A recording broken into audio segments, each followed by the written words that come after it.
Now for the next melee weapon, the Crutch. An ordinary wooden crutch. A perfectly adequate description, once again.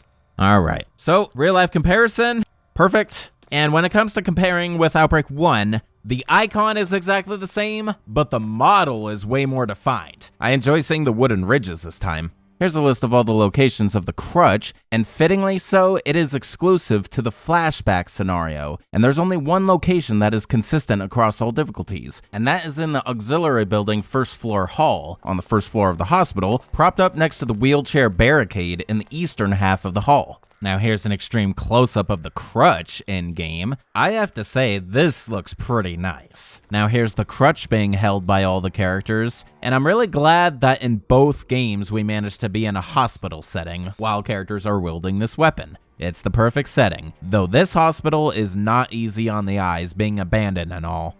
Alright, let's go ahead and test it out.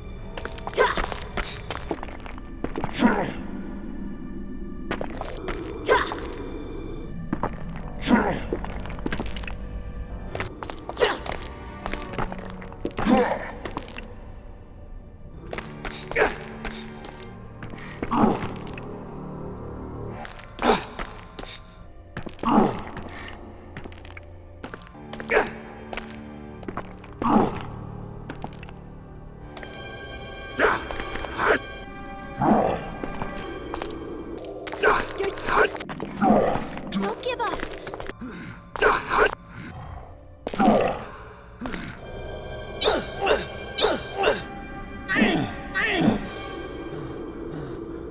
All right, now let's see some collision.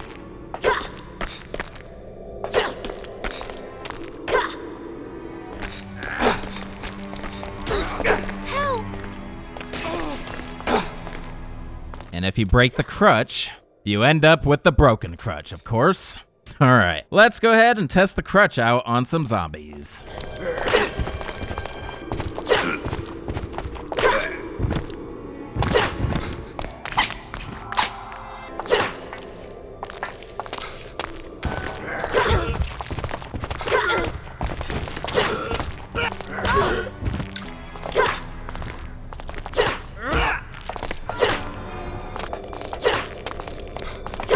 Even against the Axeman, it does the same amount of damage.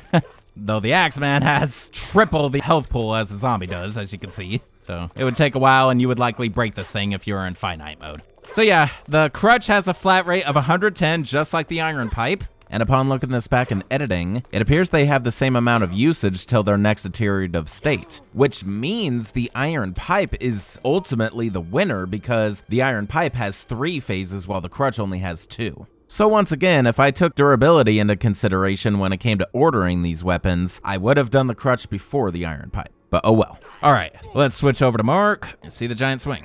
I predict it'll do 220 damage now. Sure enough.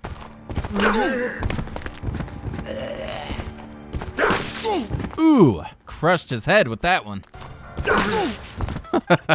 Fighting for my life here.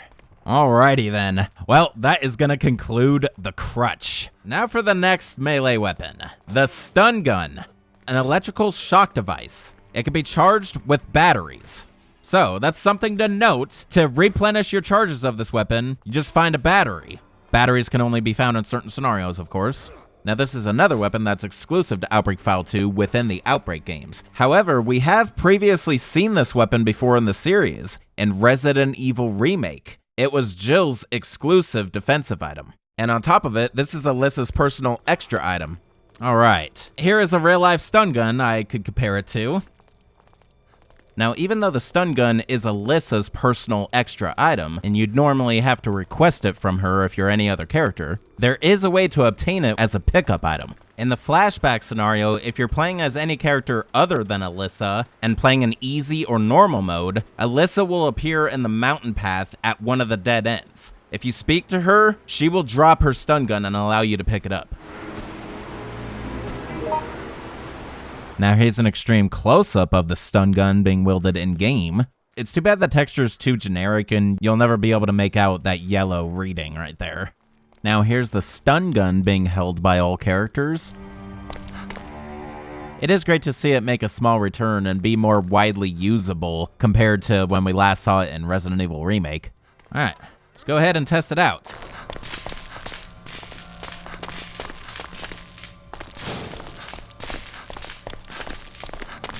So yeah, as you can see, if you don't collide with anything, nothing happens, and it doesn't use up any of the charges. However, this is a good spot to show this weapon has collision.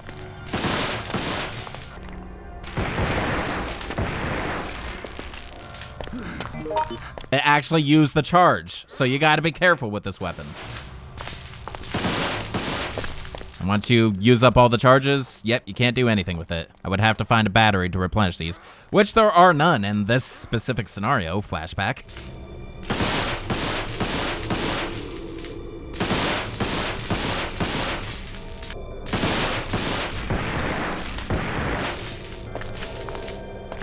So, with this unique weapon, let's test it on zombies to see the damage it causes.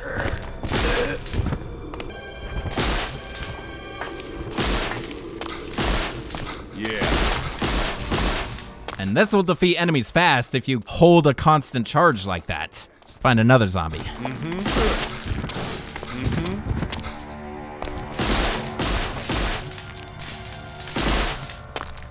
So it took 8 stuns to defeat each of the zombies with a stun gun. Unfortunately, if you're in finite mode, it only comes with 8 charges, so you could use up nearly the whole stun gun on a single enemy if you're not careful. Now, once again, the only way to recharge the stun gun is with the use of batteries, which are only in certain scenarios. Unfortunately, this is not one of them. And this is Alyssa's canon scenario, so that works against her a little bit. Especially against those zombies because they emit poison mist. So you don't want to attack from the front, not with the stun gun anyway, or any melee weapon for that matter. Alright, well, because this is not a swinging weapon, there is no giant swing to be had. So, that's gonna go ahead and conclude the stun gun. Now for the next melee weapon, the spear. A handmade spear with a kitchen knife attached at the end. Alright, so just like the description sort of mentions, this is another craftable weapon. This is formed by combining a wooden pole or a long pole with a butcher knife. And of course you need David in order to create it. So here's a real life comparison. And comparing to Outbreak 1, the icon is definitely improved, more polished out and shiny, while the model looks exactly the same. It does look slightly bigger in this game, but overall it's the same look. Now here's an extreme close-up of the spear being wielded in game. Now here's the spear being held by all the characters. Now, I don't really like that even if you use a long pole to make it, it still takes the model of the wooden pole in the final product. Wish they could have made a different model using the long pole. I probably would have regarded it as 2 different weapons if that was the case. All right, let's go ahead and test it out.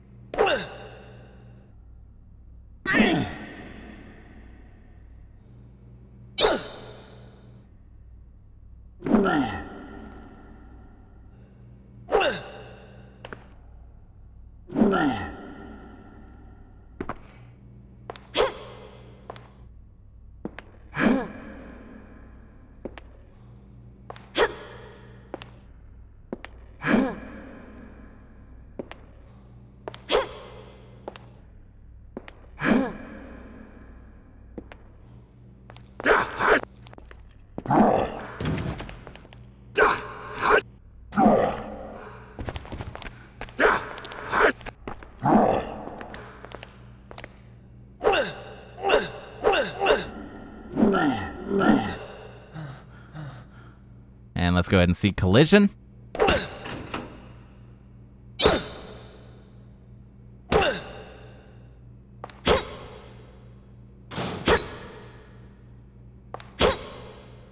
And eventually, this will break back into a wooden pole. All right, let's test out the spear against some zombies.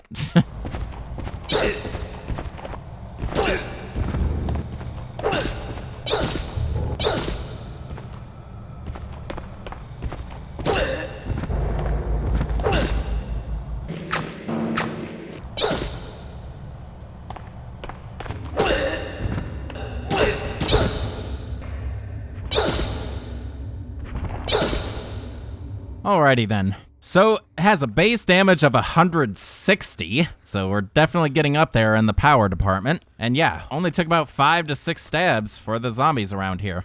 Alright, now once again, let's switch over to Mark and see his giant swing in action. Should do 320 total. Sure enough. Damn, he's slicing. Okay, defy all physics, he goes flying the complete opposite direction that Mark swung. Ooh. Alrighty then, well that was fun. That's gonna ultimately conclude the spear. Alright, time for another melee weapon, the axe. A blood-covered, rusty axe. Alright, so here's another exclusive weapon to Outbreak File 2. We did not see this in Outbreak File 1. It looks really awesome. I mean, it is a basic wooden axe, as you can see, but there's something special about this weapon. This is the only swinging melee weapon that cannot break. It is a permanent weapon. So once you have this, it is pretty awesome. It is exclusive to one scenario, which I'll go over in more detail in a second. But here is a real-life comparison to a wooden axe. So the axe is another weapon that's exclusive to the flashback scenario, and every difficulty only has one single location, and only one of them is in at least 2 difficulty modes, so I'll go ahead and show that one. In easy and normal mode only, it is in the auxiliary building's 2nd floor hall on the 2nd floor of the hospital. It is on the ground in the southern section of the hall. This is the area you drop down into after using a syringe on the plant on the very top of the hospital. Now here's an extreme close-up of the axe being wielded in-game by Hellmaster using Mr. Black. The axe does look really nice this close up. I just don't like that little shadow on the bottom corner. Here's the axe being held by all the characters. It's a perfectly built wood-handled axe with some minor visible defects, but otherwise looking pretty solid. All right, let's go ahead and test this thing out.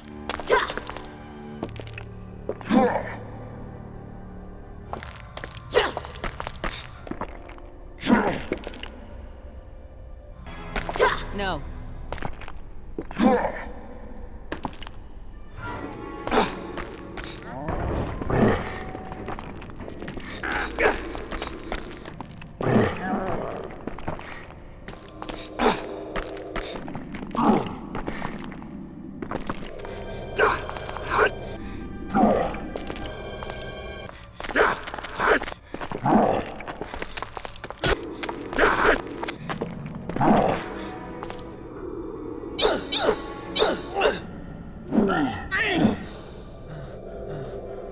All right, and even though this can't break, let's still see some collision.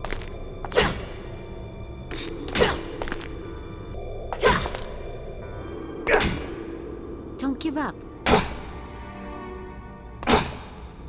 And what's cool about this one is when you collide with a wall, it breaks off little chunks, and sparks, of course. It's kind of good attention to detail. All right, it's never gonna break, so I'm not gonna keep going. Let's go ahead and test this thing on some zombies.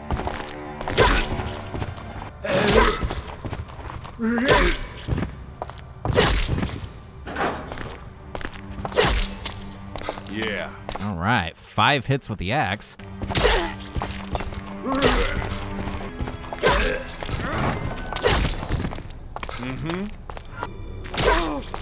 Yep, now I'm using his weapon against him. Also, remember, the axe cannot break. So this is actually an adequate weapon against the Axeman.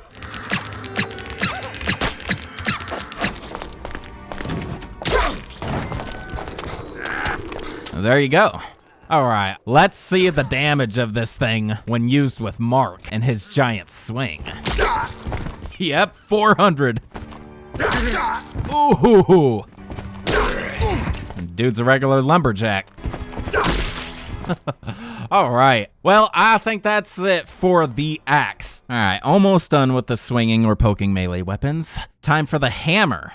A handmade hammer with a concrete piece attached at the end. All right, so in the description, it basically reveals that this is another craftable weapon. This is crafted by combining an iron pipe and a concrete piece with David, with his vinyl tape. All right, so again, I can't really do a real life comparison to this exactly with the way it's made, but this is the intent and a real life hammer to compare it to.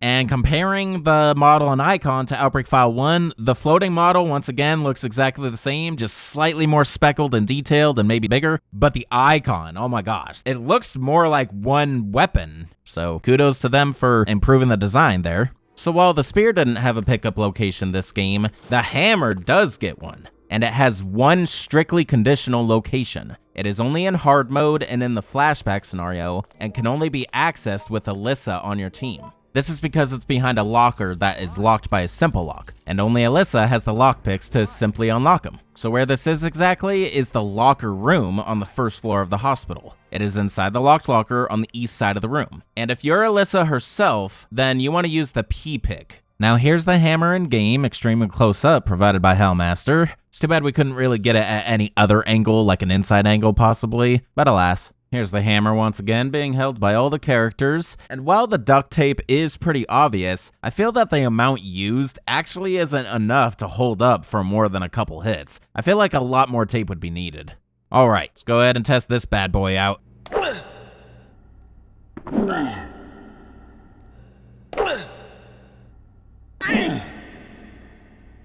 Switch characters temporarily because Jim can't do a regular swing, not straight anyway.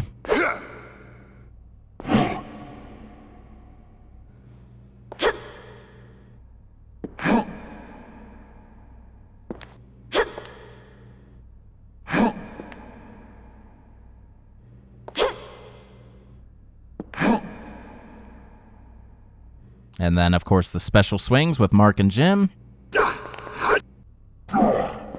Oh, snap!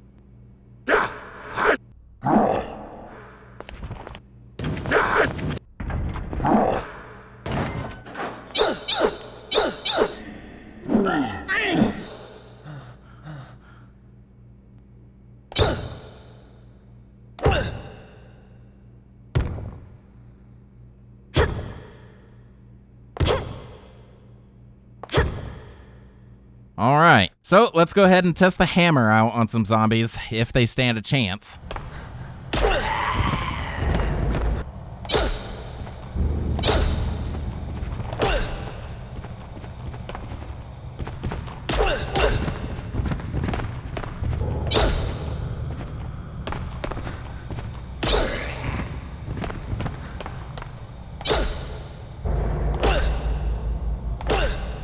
Okay, so the hammer deals a total damage of 240. Only takes between 3 and 4 hits with most zombies in normal mode. So yeah, this is a mean sucker. But let's see just how meaner it is with Mark's giant swing. Should be 480. Wow, yup.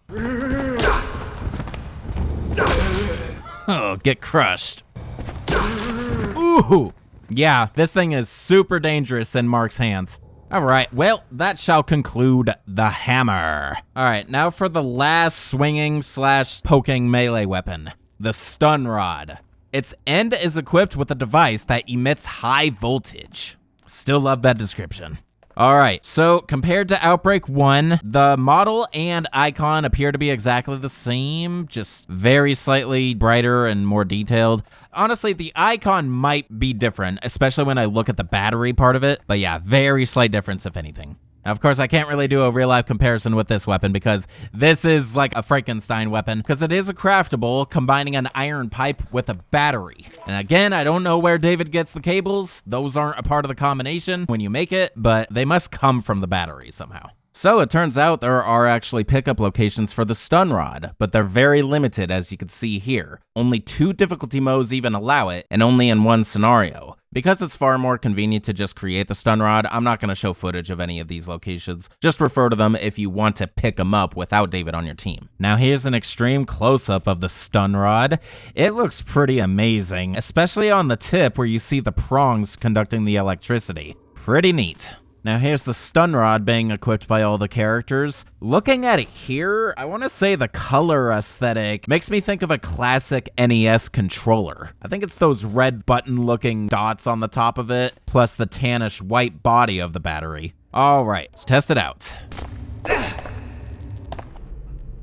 Alright,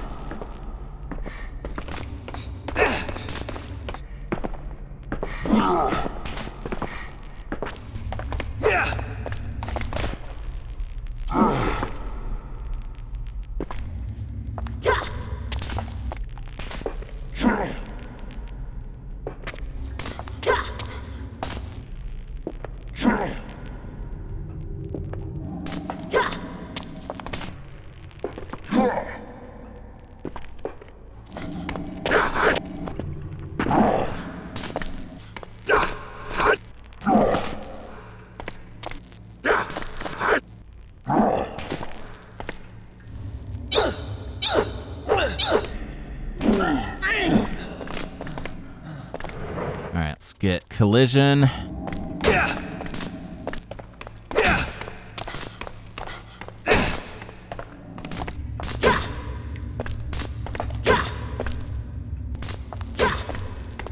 And if you use up the stun rod, it just turns into a curved iron pipe, just like the hammer.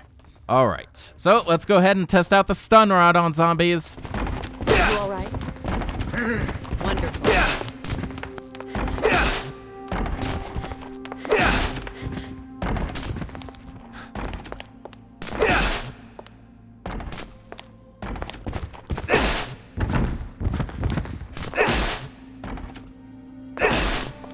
All right, so this thing deals 360 damage, same exact rate from Outbreak File 1, only takes 3 hits for most zombies. It's too bad, then finite mode, this wouldn't last a whole long time, really. All right, now let's see this in use by Mark with his giant swing. Should do 720 damage.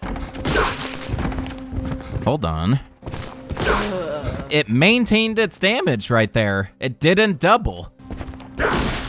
Well, that's unfortunate. They decided not to give it the buff when it comes to the stun rod. Maybe because they would have figured that would be way too overpowered. I don't know, though. Considering you can only get it if David is on your team, I feel like they should have kept that. I mean, they doubled the damage of the hammer. Why not just go all the way with the stun rod as well? Pretty disappointing, actually. Oh well, at least you get more range with the giant swing. Alrighty then. Well, that's gonna conclude the stun rod, as well as all swinging and poking melee weapons.